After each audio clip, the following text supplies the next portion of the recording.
Hello everyone. I'm going to be talking about Descendants Wicked Wonderland because I thought it was really bad. I'm sorry if the audio is weird. I had to record outside for this, but I just wanted to talk about this movie because I've been thinking about it a lot. I think it's bad in a very unique way that not a lot of other movies are bad. I wasn't expecting Descendants Wicked Wonderland to be like perfect. I figured it wasn't going to be a great movie. I don't think any of the Descendants movies are really great movies. And I'm saying this as a person that grew up with the original trilogy. Looking past the nostalgia, I can accept that the original Descendants trilogy isn't anything novel. They're not perfect movies. In fact, oftentimes they're really, really stupid. But there's a certain charm that I think the first two Descendants movies have that the third one doesn't. And I believe Descendants The Rise of Red also has this specific charm, and Descendants Wicked Wonderland does not. It's hard to describe and exactly pinpoint what I mean, but the best comparison I can make is High School Musical. Not like the Disney Channel original movie High School Musical, but a literal High School Musical. If any of you watching did theater in high school, you know the exact feeling I'm talking about. That excitement and buzz when you're doing Shrek the Musical in front of the entire student body. Yes, you're aware that what you're doing might be silly and stupid, but you're doing it with your friends and you're trying really hard and you're having a wonderful time. It doesn't matter how good or how bad it is because you're having the time of your life. That's how most Disney Channel original movies feel to me. They're fun and silly. Some of them are pretty good and some of them are pretty bad, but that glimmer of fun and light and, I don't know, jovial energy is what makes me really enjoy these, even outside of the nostalgia of it all. And that's how I felt about Descendants The Rise of Red. I was hesitant going into it just because of how much the original series means to me, but I was pleasantly surprised. It's not a perfect movie. At times it actually really sucks. Malia Baker's wig changes volume like 17 times. Rita Ora's in it and has a terrible song. I think Perfect Revenge is one of the worst in the entire franchise. For some reason, Dara Renee plays Uliana and not just Ursula. I don't know why they did that. They spend the entire movie talking about this castle coming thing and then we never get to see it. Descendants The Rise of Red feels like the first act of a better time travel movie, but Brandy's in it, which is pretty cool. And all of the young actors playing the VKs and the HKs are pretty good. They all have wonderful voices, and you can tell that they're really enjoying their time on set. The standouts to me are Kylie Cantrell, Joshua Cauley, Morgan Dudley, and Dara Renee. Both Joshua Cauley and Morgan Dudley went on to be in Hadestown on Broadway. Hadestown is one of my favorite shows, and they both have done an incredible job portraying their characters. I think Morgan playing across from Jack Wolf has to be one of my favorite versions of Orpheus and Eurydice, and Joshua Cauley's voice is just fantastic. I haven't seen many clips of him acting, but I've heard his Wait for Me, and it's wonderful. Dara Renee was a standout for me when I first watched High School Musical, the series. I never finished the show, but I remember in season 1 she really stood out to me. She's super talented, and I really hope a bigger opportunity comes her way, much like it did for Morgan Dudley and Joshua Cauley. I think she deserves a much bigger stage than Disney has given her. And Kylie Cantrell is the star of both The Rise of Red and Wicked Wonderland, and honestly in both movies she is my favorite part. Her voice is wonderful, she does an incredible job portraying this character, and you can tell how much Red means to Kylie. She's like practically the same age as me and definitely grew up with the Descendants movies. She's a Disney kid through and through, and that shines in her performances. Even though I hated Wicked Wonderland, her portrayal of Red was my favorite part of the entire film. Red was kind of the only character I could tolerate the entire time. And her solo music is really amazing, so check it out if you haven't. It's not exactly a genre I would listen to regularly, but it's still really great music. The Rise of Red has its issues, and I could make an entire video talking about the missed potential with this movie, but I still really like it. I think it's sweet, I think it has a bunch of really talented actors, and I can see what they're trying to do, what they're going for. I think Chloe and Red bonding with their parents in the past is really sweet. I think it's kind of cool seeing Maleficent and Hades as teenagers, even if they're not in the movie a lot. I also really like the beginning when they're touring Auradon with Merlin. Red and Chloe's relationship is really cute too. And a couple of the songs are bangers. My favorite from the movie is Red. It's a fun movie to just watch if you want to turn your brain off and just have a good time. It's not particularly great, but I think it's a fun watch. But unfortunately, I cannot say the same about Descendants Wicked Wonderland. It's not bad in a fun way like some DCOMs are. It's just bad. Most of the songs are kind of lackluster to me. They really strayed away from what Descendants sounds like, which I think they were much closer to in The Rise of Red. Every number in this movie sounds like a scrapped pop song. Two standouts are Mad and Did You Hear About Them? I think they're the worst songs in the entire film, and Mad might be one of the worst songs in the franchise. I really hate it. Did You Hear About Them is just so frustrating to me. I really don't understand why it's in the film. I get that the point is to, I don't know, sort of showcase how Chessie, the Cheshire Cat's daughter, voiced by Aquafina, is messing with the main characters' heads and, like, trying to pin them against each other to, like, you know, show how crazy Wonderland is. But having an entire song for Hazel Hook versus Luis Madrigal feels unnecessary. Speaking of unnecessary, there are way too many characters in this film. There's only a handful of names that you need to know to understand the story, and the rest of the new characters introduced kind of do nothing the entire time. For example, this guy, whose name I later learned is Felix, is barely in the movie. He has like a couple lines of dialogue, and he sings in a few songs, but he doesn't really do anything. Same with Robin Hood's son, Robbie Hood. The two of them are completely discarded by the story. If you have to make up plot reasons for two of your characters not being present for a good chunk of the film, maybe just cut them out. There is so little time dedicated to fleshing out these characters, I feel really bad for the actors. I'm sure they were very excited to sign on to such a big movie, especially the franchise of Descendants. I mean, that's a big deal. And then they get the script and they say like two things and then disappear. The Smee twins kind of irritate me. I don't get why they were brought back. There's other Disney villains you could adapt. I don't know why we keep bringing up the Smee twins and Captain Hook again. There's like 3 different iterations of Captain Hook in the Descendants franchise, and according to one of the Descendants books, he has like 1 billion children, so there's even more Hook kids that can show up in future movies, and I don't understand why. There's so much more Disney IP that we could be pulling from. Also, just a little thing that annoys me, we're pulling characters from Disney IP and, like, showing their children, I guess, but in Disney canon, Robin Hood is a fox. So why is his son a human man? I don't understand. It makes no sense to me. This is a stupid thing to be angry about, but I am. The main driving plot of the movie is kind of interesting, I guess. We follow Red and Chloe as they sort of deal with the aftermath of them traveling through time.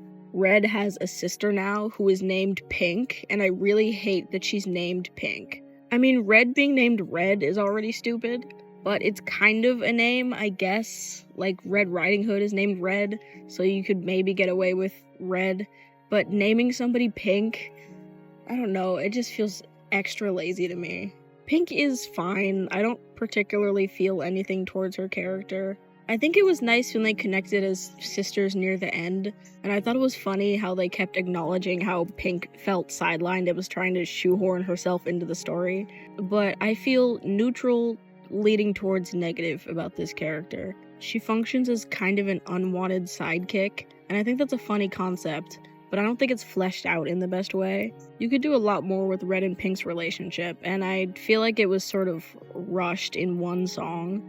I wish we got more of the two of them actually talking and bonding over memories. And maybe Red starts to get new memories from this timeline and, like, remembers her childhood and starts to change into a mix between the old timeline and new timeline Red.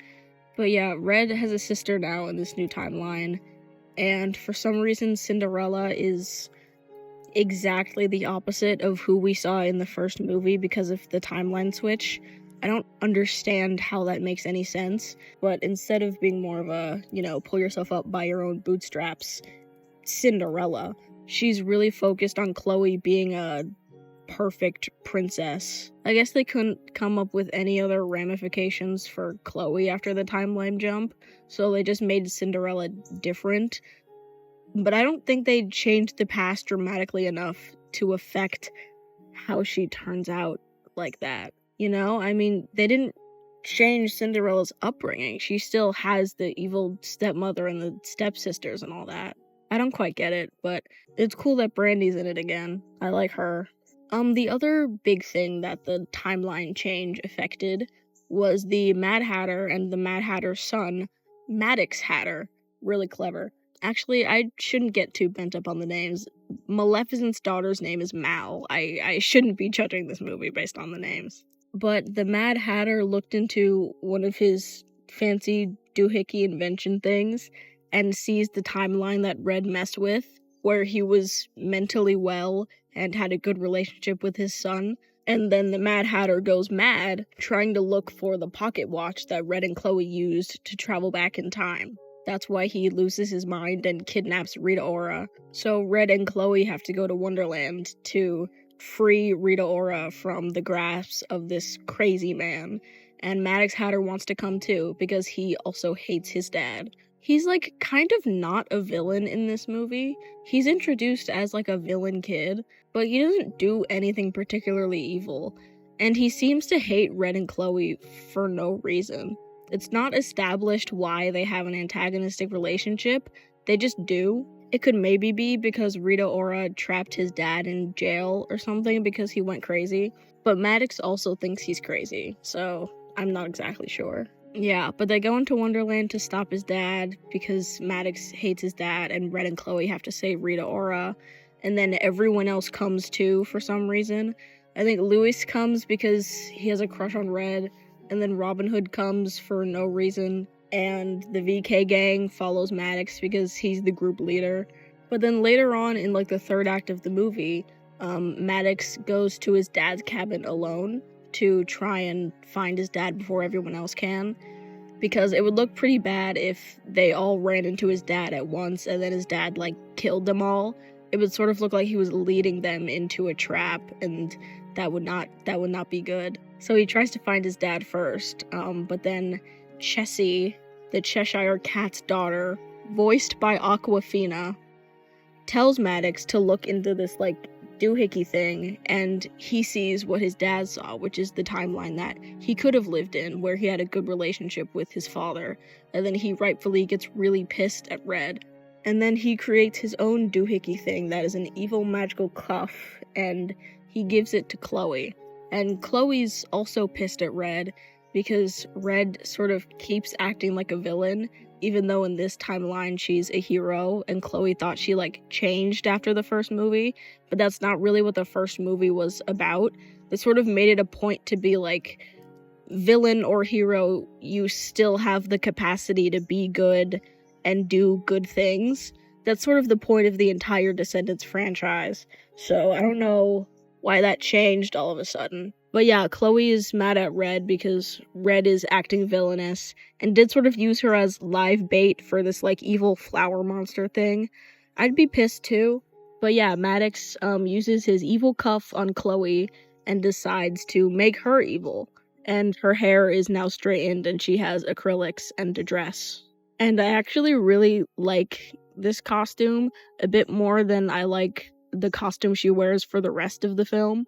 But I remember when me and my sister watched this, the outfit she wears at the very end of the movie is the best thing she's ever worn.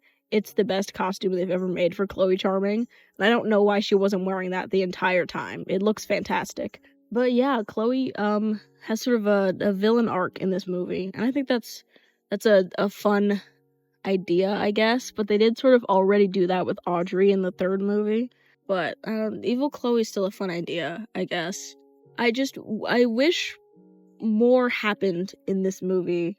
You know, based on the trailers, I was expecting a more of an adventuring film of them like traveling through Wonderland and solving puzzles, and that does happen, but most of the travel is done during the song Mad. We don't get to watch them like sit in and solve puzzles or like almost die a ton. They just sort of sing past the battles. And as I said before, the songs aren't good. They're all really bad. I think the best songs in this movie are Perfect Princess, the one Brandy and Rita Ora sang, and Red's ballad near the end of the movie. Those are the only ones I could kind of tolerate.